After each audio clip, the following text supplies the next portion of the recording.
Père, du Fils et du Saint-Esprit, un seul Dieu, Amen. Sermon du 5e dimanche de Pâques, le Christ, le chemin, la vérité et la vie.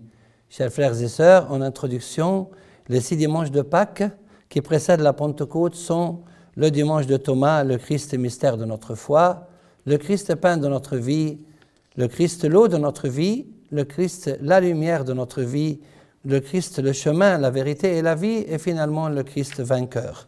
Aujourd'hui, c'est le 5e dimanche de Pâques, et à cette occasion, j'aimerais aborder le thème suivant, le Christ, le chemin, la vérité et la vie. L'extrait biblique de la Sainte Liturgie d'aujourd'hui se trouve dans l'Évangile selon Saint Jean, chapitre 14. Le Christ a dit « Je suis le chemin, la vérité et la vie, nul ne vient au Père que par moi. » La raison pour laquelle nous ne mettons pas au sein du Père l'icône du Père, mais celle du Christ assis sur son siège, a à voir avec la conversation suivante dans le même chapitre entre Philippe et le Christ. Philippe lui dit « Seigneur, montre-nous le Père, et cela nous suffit. » Jésus lui dit « Il y a si longtemps que je suis avec vous, et tu ne m'as pas connu, Philippe. Celui qui m'a vu a vu le Père. Comment dis-tu, montre-nous le Père? Ne crois-tu pas que je suis dans le Père et que le Père est en moi? Croyez-moi, je suis dans le Père et le Père est en moi. » Saint Jean nous confirme ses dires au sujet de Dieu le Père. Personne n'a jamais vu Dieu, le Père. Le Fils unique qui est dans le sein du Père est celui qui l'a fait connaître. Premièrement, le Christ est le chemin. Il est le chemin qui mène à la vie éternelle. Or, la vie éternelle, c'est qu'ils te connaissent, toi, le seul vrai Dieu, et celui que tu as envoyé, Jésus-Christ. 2, il est le chemin qui mène au Père céleste. Le Christ a dit à Thomas, « Nul ne vient au Père que par moi. » Il a d'ailleurs fait des reproches à Philippe lorsqu'il lui a dit, « Il y a si longtemps que je suis avec vous, et tu ne m'as pas connu. Philippe, celui qui m'a vu a vu le Père.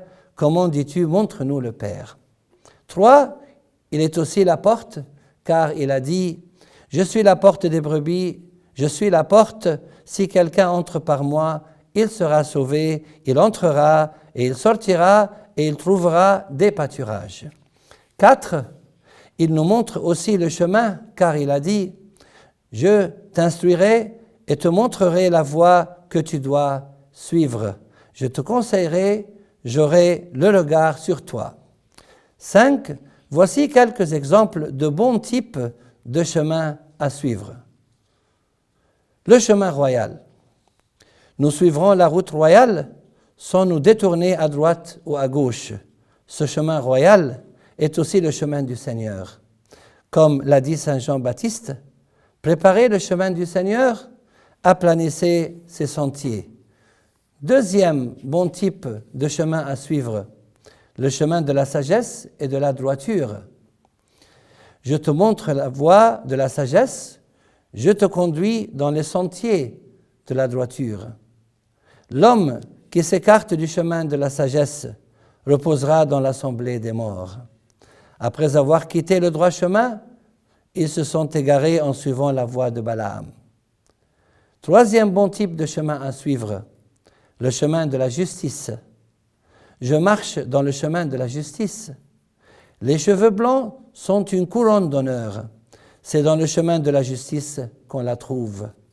Car mieux valait pour eux n'avoir pas connu la voie de la justice que de se détourner après l'avoir connu du saint commandement qui leur avait été donné. Quatrième bon type de chemin à suivre, le chemin de l'intelligence. Quittez la stupidité et vous vivrez, et marchez dans la voie de l'intelligence. Cinquième bon type de chemin à suivre, le chemin de la vérité. Il y a eu parmi le peuple de faux prophètes, et il y aura de même parmi vous de faux docteurs. Plusieurs les suivront dans leur dissolution, et la voie de la vérité sera calomniée à cause d'eux. Mais il existe aussi un chemin qui mène à la mort, Telle voie paraît droite à un homme, mais son issue, c'est la voie de la mort. Voici quelques exemples de ces mauvais types de chemins. Le chemin des pécheurs. Heureux l'homme qui ne marche pas selon le conseil des méchants, qui ne s'arrête pas sur la voie des pécheurs et qui ne s'assied pas en compagnie des moqueurs. La voie des pécheurs mène à la ruine.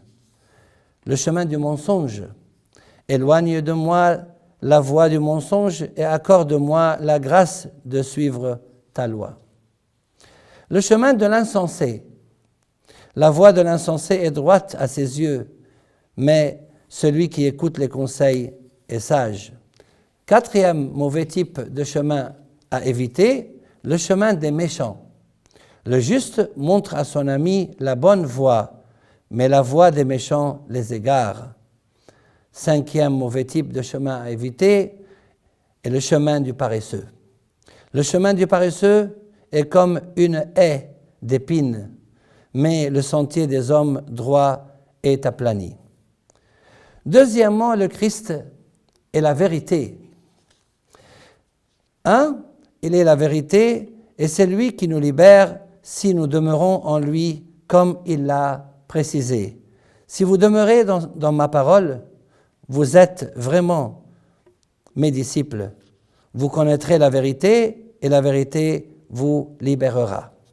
Si donc le Fils vous libère, vous serez réellement libre. Si la vérité vous libère et que le Fils, qui est le Christ, vous libère, il en résulte que le Christ est la vérité. 2. Le rôle du Christ dépasse celui de Moïse, car la loi a été donnée par Moïse. La grâce et la vérité sont venues par Jésus-Christ. 3. Dans le livre de l'Apocalypse, le Christ assume plusieurs rôles. Il est le saint, le véritable, celui qui a la clé de David, l'Amen, le témoin fidèle et le maître. Il est la vérité et en même temps il est le véritable Dieu, car les idoles que certains peuples adorent sont de faux dieux. Car tous les dieux des peuples sont des idoles et le Seigneur a fait les cieux. 4. Le Christ est venu au monde pour rendre témoignage à la vérité. Voici les paroles qu'il a adressées à Pilate. « Je suis roi, je suis né et je suis venu dans le monde pour rendre témoignage à la vérité. Quiconque est de la vérité écoute ma voix. » 5. Nous aussi, nous devons marcher dans la vérité. Mais celui qui agit selon la vérité vient à la lumière afin que ses œuvres soient manifestées parce qu'elles sont faites en Dieu. Saint Jean nous dit « Je n'ai pas de plus grande joie que d'apprendre que mes enfants marchent dans la vérité. » 6. À l'opposé du Christ, qui est la vérité, on trouve le diable. Le Christ a dit à ceux qui n'obéissent pas à ses commandements, « Vous avez pour père le diable, et vous voulez accomplir les désirs de votre père. Il a été meurtrier dès le commencement, et il ne se tient pas dans la vérité, parce qu'il n'y a pas de vérité en lui. Lorsqu'il profère le mensonge, il parle de son propre fond, car il est menteur et le père du mensonge. » Voilà pourquoi le Christ nous demande de dire la vérité, que votre parole soit oui, oui, non, non. Ce qu'on y ajoute vient du malin. 7. Quant au Christ, il est fidèle à ses promesses, car celui qui a promis est fidèle. Nous aussi devons faire preuve de fidélité envers ses commandements. Celui qui dit « je l'ai connu » et qui ne garde pas ses commandements est un menteur et la vérité n'est point en lui. Troisièmement, le Christ est la vie.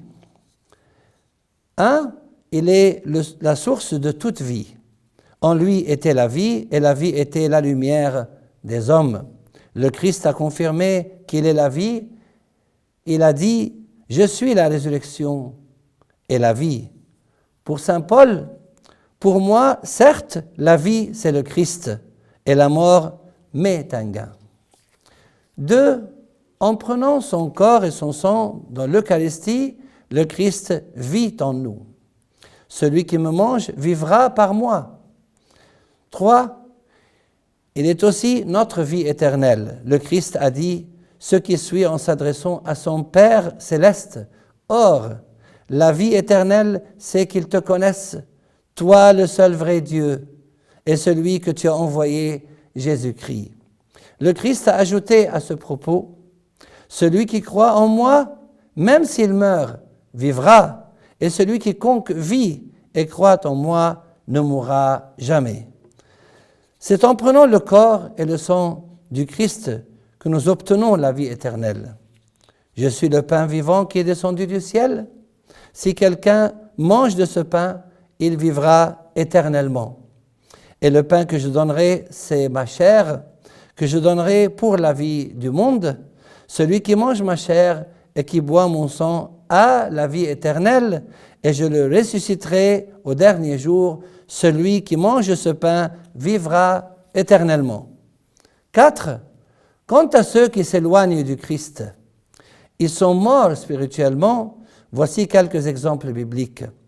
À propos du fils prodigue, « Car mon fils, que voici, était mort, et il est revenu à la vie, il était perdu, et il est retrouvé. » Le Christ dit à l'évêque de l'église de Sardes, « Tu es réputé vivant, mais tu es mort. » À propos des personnes qui vivent de plaisir, mais celle qui vit dans les plaisirs est morte, quoique vivante.